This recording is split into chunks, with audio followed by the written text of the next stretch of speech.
Tonight on KQED Newsroom, as Russian troops advance into Ukraine, we get reaction from former U.S. Ambassador to Russia, Michael McFaul, and Bay Area Congressmember Ro Khanna. Also, how the conflict in Ukraine is affecting Bay Area residents with ties to that region. Plus, an update on mask mandates with our panel of reporters. And wheelies, jumps, and other stunts at a skate park in San Jose is this week's look at something beautiful. Coming to you from KQED headquarters in San Francisco, this Friday, February 25th, 2022. Hello, and welcome to the show. This is KQED Newsroom, and I'm Priya David Clemens. We begin tonight with discussion of the war in Ukraine, as Russia invaded the sovereign nation this week in what's being called Europe's darkest hour since World War II. Hundreds gathered in San Francisco and across California last night to protest the war, and California's political leaders have also denounced Russia's aggression. Some, like Bay Area Congressmember Ro Khanna, have called for us to welcome Ukrainian refugees. We'll speak with Representative Khanna in a few moments, but first, we get perspective from a diplomat who represented the U.S. in Russia during the Obama administration. Former Ambassador Michael McFaul, welcome to the show. What are your thoughts on the current sanctions the U.S. has put into place against Russia? Are they enough? Well, I applaud the Biden administration for what they've done and other allies for what they've done. These are comprehensive sanctions, serious sanctions, especially the ones yesterday. And now that President Putin and Foreign Minister Lavrov have been added on individual sanctions, that's a very dramatic step. I would like to see more. My sense is that the Biden administration is saving some things, waiting in case they want to respond to further, horrible steps in this war. I think shock and awe would have been a better strategy, but I understand their logic. But whether they work or not, I think is important to understand. Sanctions don't work in the immediate run. They take, I think, months, if not years, to have an effect. Do you agree with that approach, that America is not going to put boots on the ground there? I do. I support President Biden's decision on that. We do not want to have a conventional war with Russia. I don't think the American people want that. But that makes it all the more incumbent, in my view, on the Biden administration to increase now military assistance to those brave Ukrainians fighting today for their country. What did your time in Russia as ambassador teach you about the Russian perspective on Putin's invasion of Ukraine? Do the people support his vision for a grander Soviet Union? Well, there's lots of views in Russia, just like there's lots of views in our country. I don't think all Russians think alike. The last war in 2014, I was there right before that war started. I left Moscow right as Putin was invading Ukraine the first time. That enjoyed a lot of support. Because it felt like there was a coup d'etat in their view, not my view, but in their perception, the way it's portrayed on their media, and they wanted to strike back, and it was supportive. This time around, as I interact with Russians every single day. I just gave a talk in Moscow yesterday via Zoom, and I'm watching what's happening in the news. It's pretty clear to me that Russians don't understand why they're going to war with Ukraine at this moment. What was the reason now? This abstract thing of NATO expansion doesn't make a lot of sense. And remember, there are deep cultural, historic, and religious ties to the Ukrainian people in Russia. This is not an enemy that has been portrayed as an enemy to them before. Remember, they fought together in World War II. It'd be a bit like us invading Alberta. And imagine how difficult that would be for President Biden to explain the threat from Canada that we have to go in and preemptively attack them before they become a threat to us. Ambassador, what else should those of us here in California know about the war in Ukraine, and specifically in terms of its impacts on us here half a world away? Well, first, this is a war between good and evil. Putin is completely unjustified for attacking Ukraine. Ukraine is a democratic society. Putin is an autocrat. And I think people around the world, including in the Bay Area, should care about good and evil. Number two, this is a threat to the free world. It's a threat to the international system that we set up in 1945. And we did that because we wanted to avoid wars of annexation and conventional wars in Europe. And this war is now threatening to undermine that system. And if that begins to happen, then a lot of things unravel, not just in Europe, but all over the world. But that's why we need to stand with Ukraine. Speaking of those earlier agreements, what do you say to the argument that Vladimir Putin makes that NATO should not have continued to encroach and to grow into those other Eastern countries? Well, first, I'd want people to look at the historic record and know that that's not what Putin said all along. And Putin in 2000 said that Russia should join NATO. Putin in 2002 said he was quite comfortable with Ukraine joining NATO and cooperating with NATO. In other words, the salience of that issue, NATO expansion, goes up, not because it's a threat to Russia. NATO has never attacked the Soviet Union or Russia and never will. It has to do with democratic expansion. What Putin cares about is democracy in Ukraine. He does not want a democracy in Ukraine next to his autocracy in Russia. Former ambassador to Russia, Michael McFaul, thank you for your insight tonight. Sure. Thanks for having me. We turn now to our special guest this evening, Congressmember Ro Khanna, who has decried Russia's actions. In a tweet this week, he said, "The United States stands with Ukraine. We will hold Putin accountable for his unconscionable, unjustified, and illegal attack on the innocent people of Ukraine. He is committing a crime against humanity and flagrantly violating international law." Representative Ro Khanna joins us now from Palo Alto to share with us his thoughts on the conflict in Eastern Europe and to talk about his new book, Dignity in a Digital Age. Congressmember Khanna, I know you're running around in your district today. Thank you for taking a few moments to join us here on the show. Of course, a pleasure to be on. You're a member of the House Armed Services Committee. President Biden has said we will not put the American military into Ukraine on the ground to resist the Russians. Do you believe that's the right course of action, and why? The president has handled this exactly right. He's made it clear that Putin's invasion is illegal, immoral, and unjustified. He has said we will have escalating, crippling sanctions on Putin and the oligarchs who are responsible for the gross human rights violations in Ukraine. He is also strengthening our military presence in NATO countries to make it clear that if Putin goes beyond Ukraine, it will trigger a response that includes a military option. But he has said that the United States will not commit our military troops to Ukraine. We don't want to entangle ourselves in Ukraine with our troops, and I think that's a wise decision. Then should the U.S. be issuing stiffer sanctions, such as denying Russia access to the SWIFT banking system? Well, we are. The president has said it will be escalating. If we have all of the harshest sanctions right up front, there is no deterrent that can bring this to a close. So the president has offered swift and strong sanctions already, going after Putin and his associates' bank accounts. But I am for going after their access to international markets with the SWIFT system. I am for increasing, really crippling sanctions on their economy. As it is, Putin is going to face a challenge. I was just with the speaker in Europe at the Munich Security Conference. We met with the mayor of Kiev. He's 6'5", and he was a former boxer. Let me tell you, they're going to fight for their country. This is going to be a strong insurgency. Putin already has demonstrations in Russia itself. He's making a gross miscalculation and really hurting long-term his own country. But Russia has prepared, certainly, for the sanctions that were to come. Do you think in the end that Putin will remain in the Ukraine, or do you think that he'll withdraw Russian troops?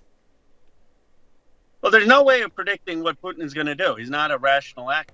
It's a blunder for him to go into Ukraine with all of the costs that this is going to mean in terms of Russian lives, in terms of the Russian economy. It is a dumb decision. So it's hard to predict when someone is acting in an irrational way. What I will say is that Putin will continue to face harsh economic sanctions if he does not withdraw from Ukraine, and he will continue to face the unified opposition of the United States and NATO, and we will do everything we can to stand with Ukraine. So there have been strong concerns about potential cyber attacks to American institutions in retaliation for these Western sanctions of Russia. What are you hearing in Silicon Valley circles about our readiness to respond to these sorts of attacks? We are prepared. I mean, our military is very prepared for potential cyber attack. We need to do more, though, when it comes to the private sector and critical infrastructure. I worry about attacks launched on private companies. I worry about attacks launched on critical electricity or utilities. That is where the United States still has some vulnerability, and we need a Manhattan Project, frankly, in the United States to tackle cybersecurity. So it's not just our military, which is secure, but all of our critical infrastructure and so many private companies. How do you think our response here in America to this crisis is different than what it might have been like under the Trump administration? Well, with Trump, there was no NATO allies or belief in alliances. So I was, as I mentioned, with the speaker in Munich. We met with the German Chancellor, Chancellor Scholz. We met with Ursula von der Leyen, the President of the European Union. We met with the UK Foreign Minister. The President has done a terrific job in getting NATO aligned with the United States and having a united front against Putin. President Trump denigrated NATO. He did not see the value in transatlantic alliances, and he also was not firm against Putin. So I think it's a night and day difference. You know, Congressmember Adam Schiff joined us on the show not long ago, and he told us he's convinced President Trump will run for the White House again in 2024. What do you think? Do you agree? I do agree with it, Adam. He was on the trip as well, and I think Adam, unfortunately, is right. I mean, Trump has never been stronger in the Republican Party. He has a lot of support there. You know, the former president also launched his new app this week called Truth Social, and that seems to be just further growing the echo chambers we live in. Liberal voters sort of gravitate towards the MSNBCs of the world. Conservative voters gravitate towards the Fox News channels. What possibilities do you see of bridging these gaps in communication between people of differing viewpoints? Well, we need so much reform. It's one of the things I write about in my book on an Internet Bill of Rights. We need to have rules against data collection. We need to have rules for more competition, so we have more social media platforms. There are things we can do, such as crowdsourcing news sources that will provide people with a common source of information. But there has to be a systematic reform of social media and new rules to be able to promote better deliberation. The type of institutions that we built when we had the printing press. It took many years for us to have strong institutions of liberal democracy. We now need that in the digital age. You know, I want to turn to your book now, Dignity in a Digital Age, and I want to read a section from your book because I think you really do hope to heal these partisan divides, right? At least that's certainly what you're talking about in your book, and you want to do it through the use of technology. So you wrote, "The United States has one of the deepest partisan divides in its history. It also sees a marked split between those who are college educated and those who are not, those in urban centers and rural towns, those who are white and non-white, and those who trace their heritage back to America's founding and those who are first-generation Americans. The central aspiration of this book is to lessen some of the bitterness within our nation." Now that is a big, hairy, audacious goal, if we ever heard one. Tell us about how you're hoping that technology can help to lessen these divides. Well, in two ways. One, my district and the surrounding areas have $11 trillion of market cap. Young people here think the world is their oyster. They have extraordinary opportunities. But of these 25 million digital jobs that are going to pay $80,000 a year, a lot of rural America, a lot of Black and brown communities have been left out. If we can distribute digital opportunity, if we can have these new jobs in communities that have been left out, then we provide people both with economic opportunity in their communities without having to leave their hometown.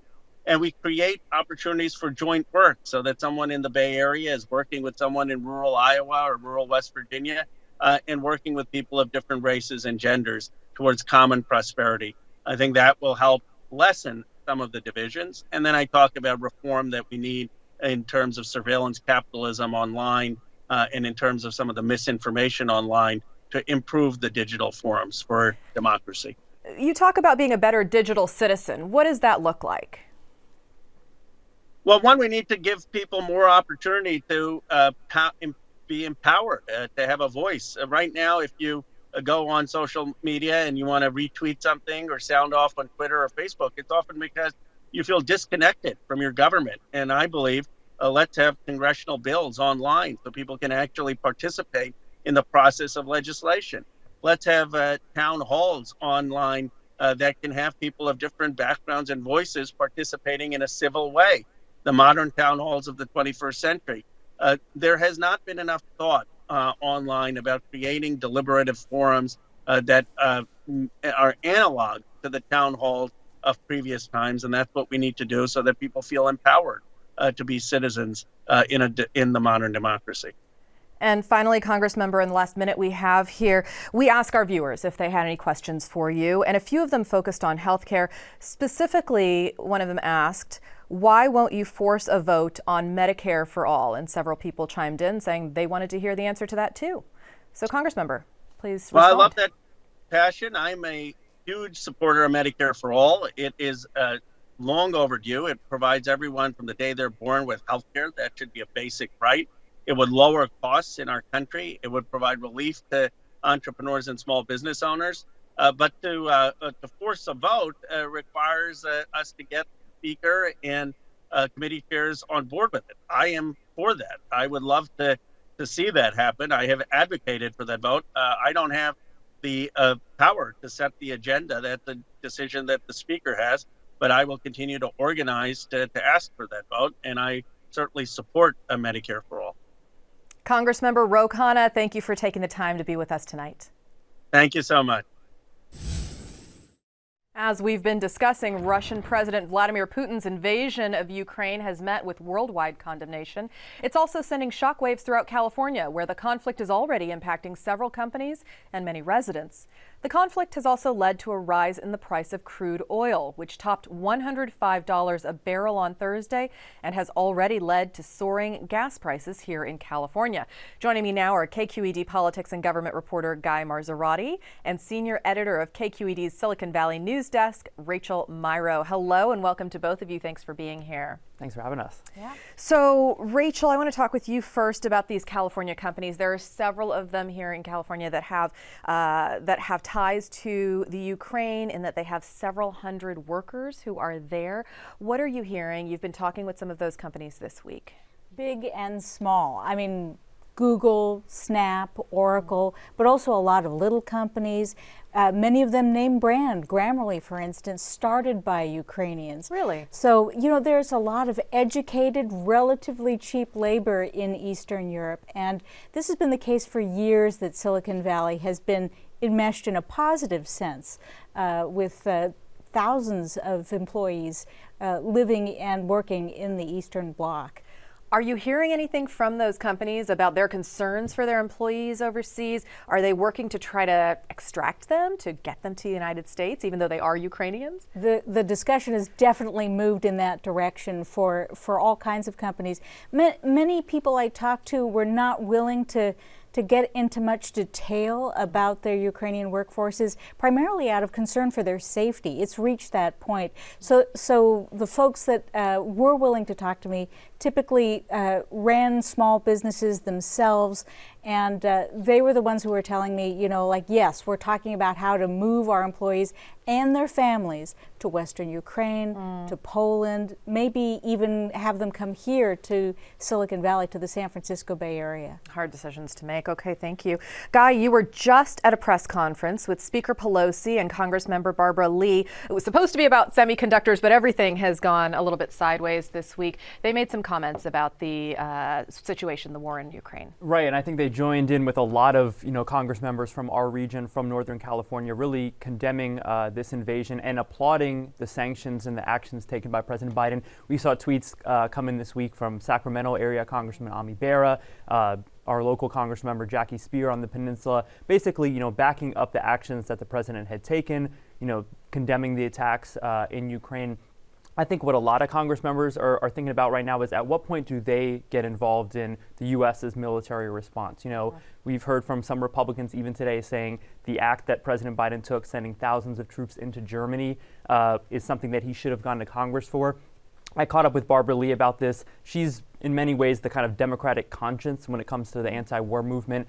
She said, you know, this isn't something she thought needed to go before Congress. Germany, after all, is a NATO ally. She supported, and I think there's generally just a level of trust that Democratic members of Congress have in the president that you wouldn't have seen in the last administration if they had sent 7,000 troops into Germany.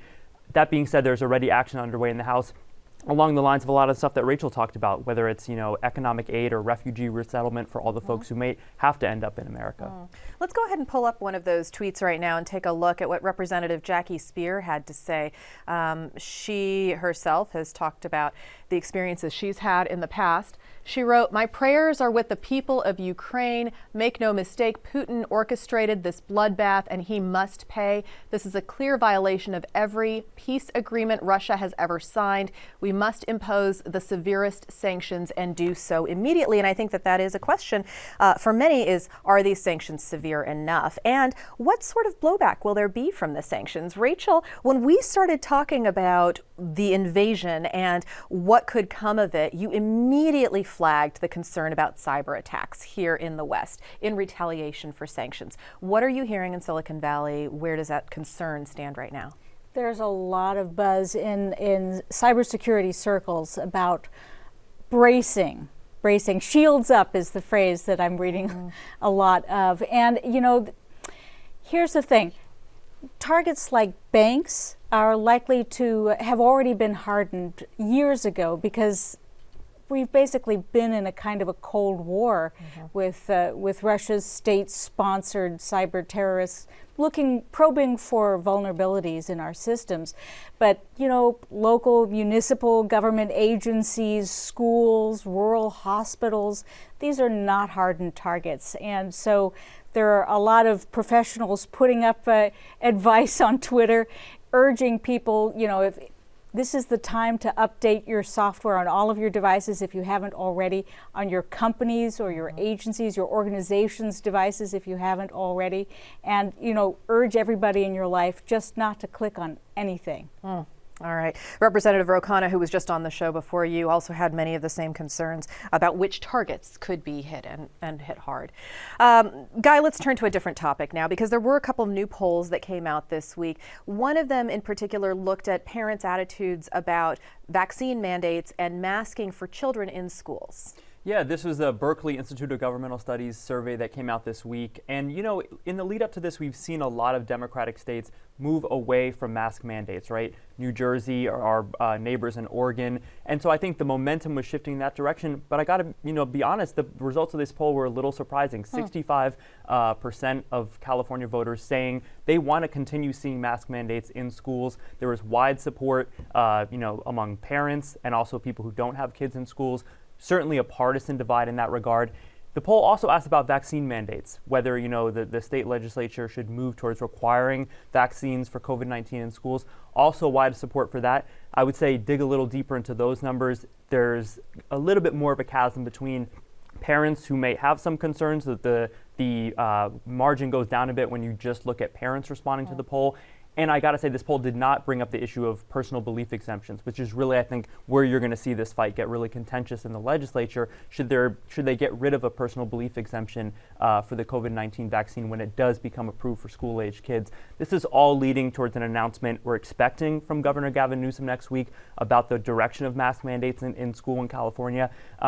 Maybe this changes, you know, how he's thinking, but I certainly think large scale, the momentum in the state is to move away from the mandates that the governor has put forward, and also this, you know, emergency orders that he's had really governed by throughout this pandemic. I think one thing that's not being talked about enough when you look at these mask mandates is the large degree of cover they've given to school boards. You know, I think once the governor takes off his foot off the pedal in terms of the mandates, you're going to see a lot of these fights move really to the local level. Similar to the discussion we sort of had about businesses, right? And what happens when the mask mandate is gone? How do small businesses keep their employees safe without that mask mandate? Okay, one last thing. We only have a few moments here to talk about it, but there was a new poll that had a look at sports gambling, and this is a new proposition that will be on the ballot in November. Guy, you want to take this again and tell us about the new poll? Yeah, this showed pretty large support for a first poll out here asking about the idea of sports betting. 45% of voters in support of the idea. This could be an incredibly expensive campaign in the fall. You have American Indian tribal governments wanting their measure on the ballot, card rooms, you have gambling operators, FanDuel also putting forward measures. There could be multiple different options in front of California voters on this idea of betting on sports and taxing it, creating revenue. So this could be a multi-million-dollar fight on the ballot. All right, Guy Marzorati, Rachel Myrow, thank you both for being with us. Glad to be here. Thanks. At Lake Cunningham Action Skate Park in San Jose, skateboards, scooters, and bicycles carve, grind, and get as much air as they can. It's one of California's largest skate parks, and it's this week's look at something beautiful.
And that's the end of our show for tonight. Thank you for joining us. You can find us online as well. KQED Newsroom is on Twitter and Facebook, or email us at knr@kqed.org. And you can reach me on Twitter at Priya D. Clemens, where I regularly post about our upcoming guests and ask for your questions.